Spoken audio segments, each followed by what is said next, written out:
Ladies and gentlemen, boys and girls, and children of all ages, you are now tuned in live to the Prince of Investing, Prince Dykes, coming to you guys and girls live all the way from the beautiful city and state of Denver, Colorado. Don't forget to hit that like, subscribe, comment, and share button. And as always, I don't have a lot of time, and I definitely know you guys and girls don't have a lot of time, so we're going to jump straight into it. Well, this episode is for everybody out there that's new to the world of investing. I get this question asked a million times. You know, at least once a month, I always get somebody that hit the like button, subscribe button, and they always ask me, Prince, I'm new to investing. Where do I start? Prince, I want to learn to invest. How can you teach me? Can you help me? All of the good stuff, right? So, which is great things, great ways to start. I was once that same person. So, in this episode, we're going to talk about the different ways you can invest, how to narrow it down, how to niche it, how to build a portfolio that you will like and enjoy for yourself personally by the end of this video, all within 20 to 30 minutes.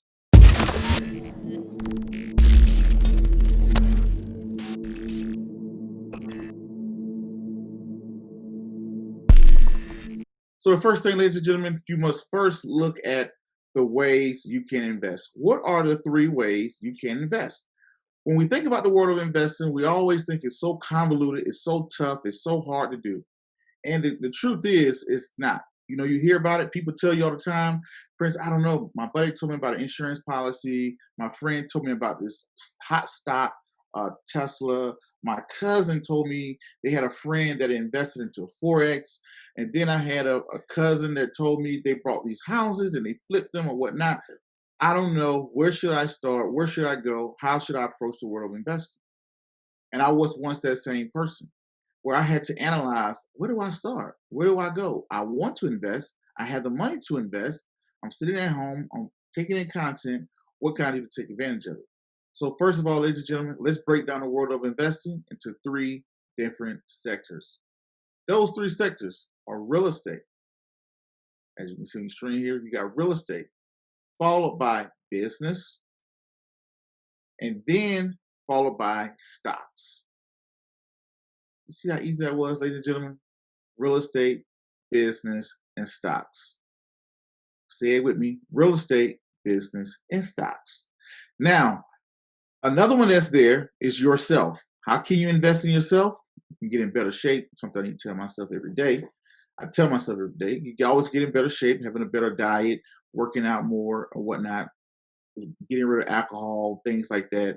Investing into your education, whether it's formal education, maybe you're going to school and earning a degree or whatnot, or whatever the case may be, or if you are getting informal education, picking up random books about finances, things like that. Those are the two books, not two books, but those are two ways you can educate yourself, right? By educating yourself, one, you're learning something. Two, you're making yourself more marketable, right? Because when I went to school, I'm just being 100% honest. When I went to school when I got my education, I got my associate's degree, bachelor's degree, and master's degree, really just to make myself more marketable. Did I absolutely need it for what I wanted to do and needed to do? No. I just wanted to make myself better and marketable. So after my military career, I can be marketable. So I invested in myself. So I dedicated a lot of time off of work to better myself, right? Just to make myself more marketable. Now, once I completed those, I did a lot of things, you know, I went off and did Series 65, Series 63, life insurance, health insurance, portfolio management, accredited financial counselor, just to name a few, right? Things that I went through really just to hone down and niche into the education that I already had, because you need formal education. Now I'm getting that more technical education. Then on top of that, I read a lot of books. Well, it's not really a lot of books. It's a lot of books for me, for someone who doesn't like to read. Those are ways you can invest into yourself. So now let's break it down, the three ways you can invest that we previously discussed. The first one being real estate. When we speak about real estate, we're talking about land, we're talking about houses. There's plenty of ways you can do this. You can buy a house, you can buy a duplex, live in one, rent out the other three. You can buy a rental property, you can buy land. Land will appreciate in value, or should appreciate in value. Land appreciates in value. You can buy a house to create cash flow by renting the house out, or you can just buy a house in a good neighborhood and watch the value of the house go up, right? So that's what happens with real estate. Those are pretty much ways. Now, granted, can you break it down to construction and commercial, residential? Yes, you can go through all of that, and there are plenty of ways you can do that with wholesaling. That's not what this episode is going to be about.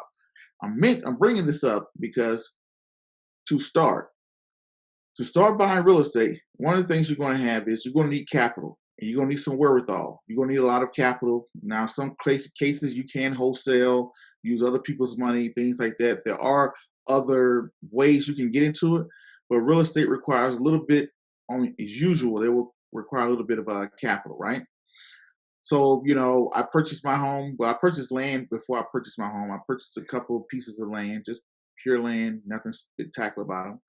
And to buy the land, I had to find the land. I had to pay for the land. I had to wait on the deed to be sent to me, and I have to pay property tax. Right? It's not as easy. If I want to buy a piece of land today, it takes a little time. If I want to get a good piece of land for a good price, right? Now, the other thing is purchasing a home. If you purchase your first home, I recently purchased my first home a couple months ago, right? When you're purchasing a home, you got to have credit. You have to have a down payment. In most cases, you got to have a down payment. You got to have credit. You got to find a house. It takes a couple months for you to be able to purchase a home. Not a bad deal. Great thing. Real estate. Now think about it with business. If you're brand new to investing, you got to be careful when you do business because you got two ways you can invest in a business: starting your own or into someone else. Being a brand new investor, I would highly recommend you not invest into someone else's business. That's a mistake I made in the past, right? Because when you look at shows like Shark Tank, when you watch TV shows like Venture Capitalists and Something Venture, great documentary, by the way, those are people who are at the higher level of investing. You work your way up to that point. On Shark Tank, they can give someone 20, 30, 40, $50,000. If it doesn't work out, they can just, it didn't work out. They can go ahead on to something else. A lot of those guys could be making 30, 40, 50, $60,000 per week just for doing that show. So they can invest their money back into people and American Dream, things like that. Being a brand new investor, would not recommend investing into someone else's business until you get to a certain level. Now, building your own. You can start your own business. Maybe you have a niche. Maybe you're a YouTuber. Maybe you could be a podcaster. Maybe you could be a Facebooker, whatever the case may be. Business. You can start your own business. By starting your own business, you create an LLC, an S Corp, C Corp, depending on your situation. I will refer you to consult with someone to help you out with starting a business. Once you create your entity, let's say you create an LLC, now you're going to get your EIN, which is pretty much your social security number for your business. Now you have your social security number for your business. Now you're going to turn around and create a bank account. Now that you have a bank account, depending on your business, you might be able to qualify for a business line of credit or whatnot, or whatever the case may be. But you're going to need some money, some working capital is what it's called, to get your business started. For prime example, if you want to write a book, it's going to cost you some money to be able to self-publish your book if you want to self-publish. If you want to create a clothing line, you got to be able to design the clothes. You got to be able to buy the clothes. You got to be able to print the stuff on the clothes if that's what you're doing. So you're going to need some working capital to start, right? And it's not something that's going to happen overnight. It takes a little while to start a business, maybe a month or two to get it up and running. Now, a website cost. So you're going to need some type of working capital before you even start to see a profit or return anything. Marketing, all of this stuff. Great, you create your product, but now you got to be able to market your product. So those are some of the pitfalls, not pitfalls, but some of the things you have to work through when starting a business. Now, number 3, stocks. Stocks, compared to starting a business and compared to real estate, stocks is one of the easiest ones to get into. How you can get into stocks is easy. You can start an E-Trade account, a brokerage account, which can be done with E-Trade, TD Ameritrade, Charles Schwab, or Robinhood. Those are the simple ones that are out there. I'm not endorsing one or whatnot. You need a broker of some sort, someone who's going to be able to buy and sell the stock for you. Let's say if you went and created a TD Ameritrade account. You go in, you can create a Roth IRA. If you have an account, you can create a Roth IRA, or you can create an individual brokerage account, or a regular. You can't start a regular IRA, 401k. That's with your job. So you can create a Roth IRA, which is an individual retirement account money that you've already been taxed on that you're going to put in to be able to invest for the future. This is good because your money can grow tax free, right? Right now, it's limited to $6,000 for 2020. So you can start a Roth IRA right now today. Doesn't really require TD Ameritrade, doesn't really require no minimum. Versus an E-Trade account, I think it's $500. They want you to have it at a minimum within the first 60 days or something like that, right? So with under $1,000 today, you can start a Roth IRA if you don't have one, or you can start an individual brokerage account. Now, once you have that brokerage account, you may start with a small amount of money because you don't know what you're doing, right? Now, granted, inside of the stock world, you have different entities inside of the stock world. You have Forex trading, which is foreign exchange trading. You have stocks trading. And then you have something like insurance products. I like to call them a hybrid insurance product where you can invest in by paying your insurance, you also invest into the stock market. Those are all big things you can invest into, right? Now, with that being said, when you are investing, with that being said, let's say if you decide to choose stocks, you start a brokerage account. Once you have that brokerage account, now what you're going to do, you have to fund the account. You got to put money into the account. You'll link the account, you put the money into your brokerage account in order to be able to start investing. This is where things get tricky. This is what everybody's always talking about. They're always talking about Prince, you got me turned on to E-Trade or whatever, TD Ameritrade, Scottrade. I want to buy stocks. I went out, I created my stocks. Now, what do I buy? Now you got to think about it, ladies and gentlemen. I always tell people, don't buy stocks, build a portfolio. So later on in the show, we're going to talk about exactly that, building a portfolio, start to finish, that fits your needs. A lot of people don't like that, right? A lot of people don't like being told, hey, get a portfolio that fits your needs. Now, the second thing is, now that you have that portfolio, now you got to ask yourself, what is it that I know? What I mean by what do you know? Maybe you're a school teacher and you know school supplies. Maybe you are a doctor and you know other companies in the healthcare field. Maybe you work somewhere in telecommunications. You know telecommunications exceptionally well. Maybe you work in retail. Ladies and gentlemen, I'm going to give you the 11 sectors. Hope I got all 11 of them. And sectors of the stock market. You have energy, you got materials, industrial, consumer discretionary, consumer staples, healthcare, financials, information technology, telecommunication, utilities, real estate. Yes, you can invest in the real estate on stocks too with REITs and things like that. So if you feel like you know one of these sectors better, maybe you served in the military and you know energy very well. Maybe you work in the financial industry, you know a lot about banks and what banks are good or whatnot.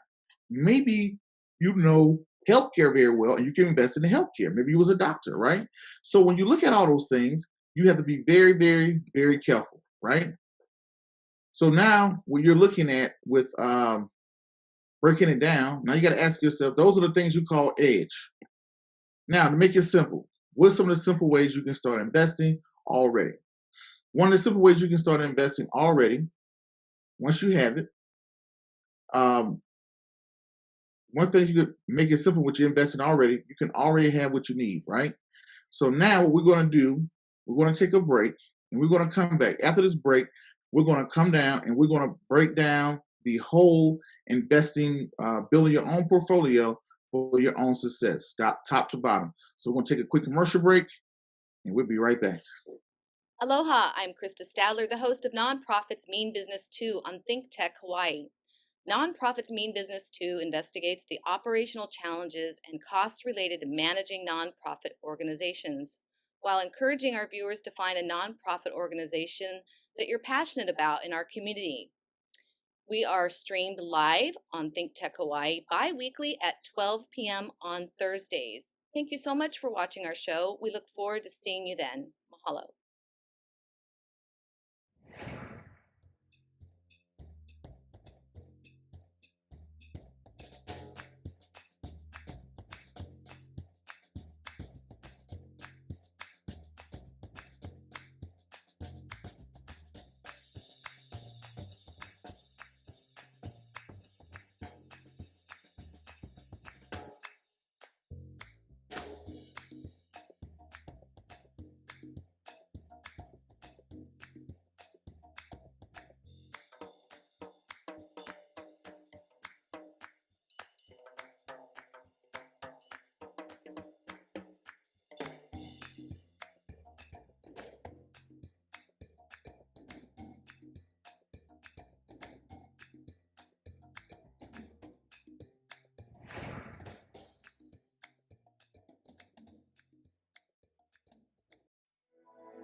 gentlemen, boys and girls, I'm sure we're now back with the Prince of Investing, coming to you guys and girls live, all the way from the beautiful city and state of Denver, Colorado.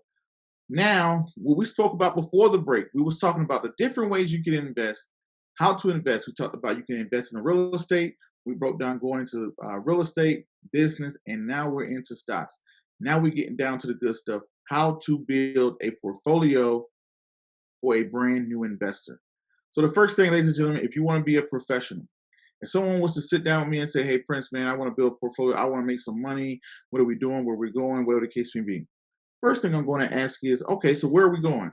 Is this long-term or short-term? Are you trying to build up money to send your kid to college next year? Are you trying to build up money to send your kids to college in 10 years? Drastic difference.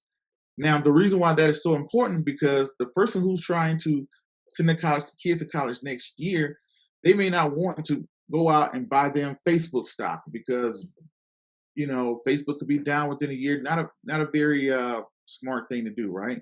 So they may be turned on to something like a bond, maybe something like a bond. They're saying, hey, I have money sitting in the savings account, whatever the case may be. So first of all, how long are we going? What is the time horizon? Time horizon 6 months, 1 year, 3 years, 5 months, 10 years, whatever the case may be. Now, the second thing I'm going to ask you, how much money do you have? You have $200, $300, $500, $100 a month, $25 a second? I don't know, whatever you have, right? So now, why is that important? Because depending on how much money you have, that can change the whole, what can you afford. But right now, if you only have $1,000, not only have $1,000, but if you have $1,000, you can't afford Amazon stock, right? But if you have $10,000, then yes, you can. Maybe you only have $500, right? So it depends on how much money do you have, because that's going to decide where can money be placed or whatnot. If you have big money, so you're talking about $250,000 and up, now you might be concerned about taxes or trust, things like that. It all depends on how much money you're talking about starting with. So first thing is, how long, what is your time horizon? Is it 1 year, 10 years, 5 years, whatever the case may be? Hopefully it's more than 5 years, because if you're going to get into stocks, I would say at least something you can hold for 5 years. The third thing I'm going to ask you, are we here to make money or to grow money? What do you mean by that, Prince? Are you someone, I'm investing to create a cash flow, or I'm investing to grow my money? So am I investing this money to pay my mortgage next month, or am I investing this money for growth for the future?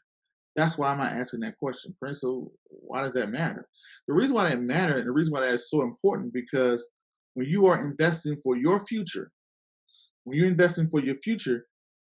if I'm looking to make money, now I could be looking at dividend paying stocks, or I could be a day trader, or I could be maybe an option trader because I'm trying to make money this week, right now, right? I'm trying to create cash flow for my account. Versus if I'm someone who's trying to grow money, I may look into a buy hold strategy, right? A buy hold strategy is someone who's going to look at the fundamentals. They're going to buy it, hold it for a long period of time. Versus someone who is who's looking to earn money. They're more of a technical analyst. They're looking to, I want this stock to go up 1% tomorrow so I can sell it, earn 1%. So, no, am I here to make money or am I here to grow money? Right? Two different things. How long do we have? How much money do we have? Are we here to make or grow money? The fourth thing we need to know is, where are we going? How much money do you need for retirement? Right? You say, hey, well, I'm a military guy. I retired from the military and I earned $50,000 a year from the military. And I want to make $100,000 a year in retirement. You say, okay, well, if you're earning 50,000, you need to be able to have, how much money do I need to be able to have set to the side to generate me $50,000 a year? Cool. All right. So when do you want to retire? I'm 35 years old and I want to retire at the age of 55. When I hit 55, I'm done. So I said, okay, cool. So if you need to generate $50,000 a year, I should have already had done the math for this. But let's say if you want to generate $50,000 a year in 20 years, how much money do I need? You can put that into a financial calculator. That number may come out to be $500,000. You may need, with $500,000 growing at 3%, you can draw $50,000 for how much time? So for prime example, I'm 35 years old. I want to make $50,000 a year, and I want to do this in 20 years. So I have 20 years to accumulate from 35 to 55. 35 to 55 accumulation phase. From 55, and let's say if I plan to live to 85. From 55 to 85, that's 30 years. So I have 20 years to accumulate, 30 years to live off my retirement. How much money do I need to be able to draw $50,000 a year for 30 years? It might be $1 million. So I need to have $1 million in 20 years, right? How much money am I willing to invest today? You may say, well, I only can invest, or I have $500 a month. I can invest $500 a month, and I needed to get to $1 million within 20 years. By looking at that, I can look and see this person is going to need to earn 8% return on investment. I'm hypothetically speaking. I don't want anybody in the comments saying, no, that's actually this. We're hypothetically speaking. So I want you to get the thought process. How much time do I have to accumulate? I have 20 years, 5 years, 10 years. I have 20 years to accumulate. What number I'm trying to get to? I want to get to $1 million. When I create this $1 million nest egg, I want to be able to put it in something that's pretty conservative that earns me 3%, but pays me annually until I'm 50, I'm 85 years old for 30 years, right? Now I can look at that and say, investing $500 a month, we need to earn 8% per year, right? Now you know, okay, cool. I need to invest $500 a month. I need to earn 8% a year in order to get to 1 million in 20 years. So now when you know that number, let's hypothetically type in that number into my financial calculator that I have here. Let's turn it on. We're going to go to your payments. Let's say if you're investing $500 a month, right? Hypothetically speaking, $500 a month times 12. There you go. You're going to have to. That's about 6,000. Yep, that's 6,000. So $6,000 a month is what you are. Is what your payments. That's what your payments are. You start with zero today, and you're going to go to, let's say if you did this, you earn 8%. You did this for 20 years. What would be the future value? You would have $275,000 if you invested $500 a month for, well, $6,000 a year for 20 years and earned 8%. You had 275,000, right? Whatever that number is, now you know, okay, well, either I'm going to have to invest more money or I'm going to have to get crazy risks, right? Now you got to make sure you're not talking crazy. You're like, oh, if I get 50% a year, and that's, come on, it's now you're kind of being unrealistic. Just be more realistic of what you really can earn. The stock market earns somewhere between 7 to 10% a year. So be mindful of where you're at. So now we know how long you have. We know your time horizon, how long you have. We know how much money you have. We know that you're trying to grow money or make money. Let's say if you're trying to grow. Now we know the number you need to get to. You need to get to $1 million. I can reverse engineer and say you need to earn 8 to 10% a year, right? Now let's try to build a portfolio around it.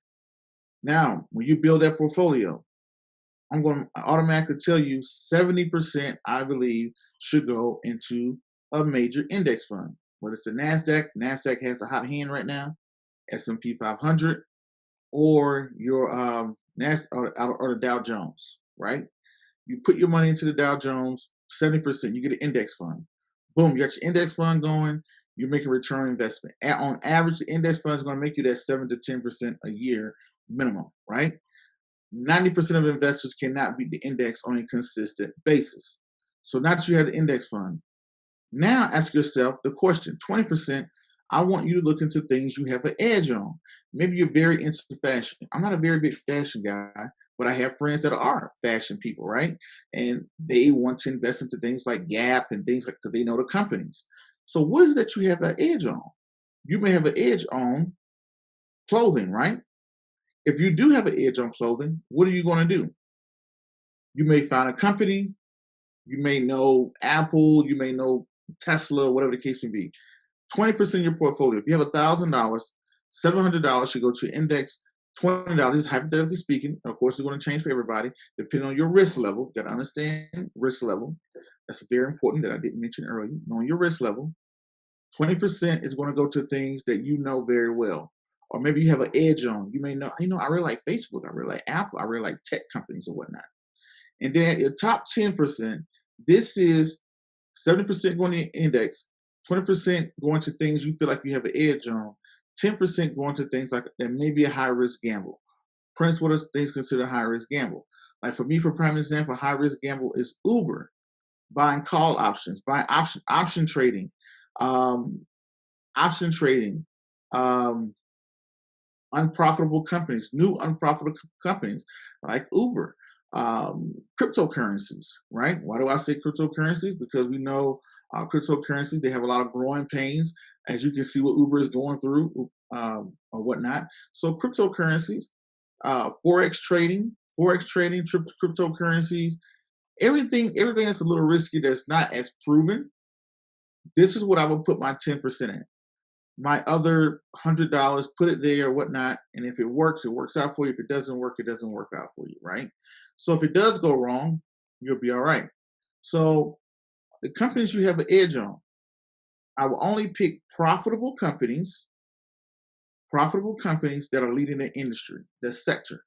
So for prime example, let's look at technology. We all know the biggest technology company in the world is Apple, followed by I think it's probably Microsoft. I don't know the whole list, but Apple just hit $2 trillion. So I want you to be big within the top five of your sector. If you're not within the top five of your sector, let's say if I'm interested in the clothing company and finances, JP Morgan is at the top, followed by Bank of America, followed by Wells Fargo. If I'm investing into a small company, I have to break up in the finances and see, why should I give the small company a chance over the big companies? They may have a competitive advantage. They may know something that I don't know, maybe, whatever, right? So those are the ways you got to look at it, right? So let's go what we talked about today. We talked about building that portfolio, asking yourself, how long? If you're invested in stocks, at least 5 years, right? How long? Is this something I'm trying to do next year or within the next 10 years? How much money do I have? Is it $100 a month, $200 a month? Or I got a life insurance policy and I only have 5,000. Is it one lump sum? Where are we trying to grow money or make money? Are we trying to make this money utilize the magic of compounding interest, or we're trying to make money to be able to pay our bills next month? Number four, where are we going? How much money do we need? We know, hey, I need $250,000. I need $500,000 in order to receive this much from retirement, whatever the case may be. Now, once you know those things, you can build a portfolio. Knowing that I have 5 years, I'm going to look into maybe stocks. Uh, Maybe it has a high growth potential. Maybe a technology company, right? Now we got the index. Now we're going to look at the 11 sectors that we spoke about. We spoke about energy, materials, industrial, consumer discretionaries, consumer staples, healthcare, finances, information technology, technology services, utilities, and real estate. If you feel like you got an edge on some of those, if you know some of those companies very well, you trust them very well, no more than 20%. 20% goes there. This is in the concept of a core satellite portfolio strategy, meaning you have a core, the core is your index, but you have a satellite that roams out, your 20%, your edge thing that roams out and grab things that you may see opportunities in that the market may uh, you buy momentum. Maybe Tesla caught the momentum. Maybe you ride the momentum wave for Tesla or Facebook or Amazon, right? So it could be a momentum play. The other thing is, Prince, all my friends tell me about Forex, and you understand Forex, 90 something percent of Forex and day traders are losers. They lose, they will win some, but they will lose over time. So knowing that is more of a gamble. Maybe you may have a special hand, but every now and then you may want to jump into it. Don't use no more than 10% of your portfolio, right? Well, ladies and gentlemen, that's going to conclude today's episode. I want to say thank you, and thank you for tuning into today's episode. And to the next video, podcast, cartoon, or whatever else crazy you see me doing around the globe. Peace, be safe. I'm out, and thank you.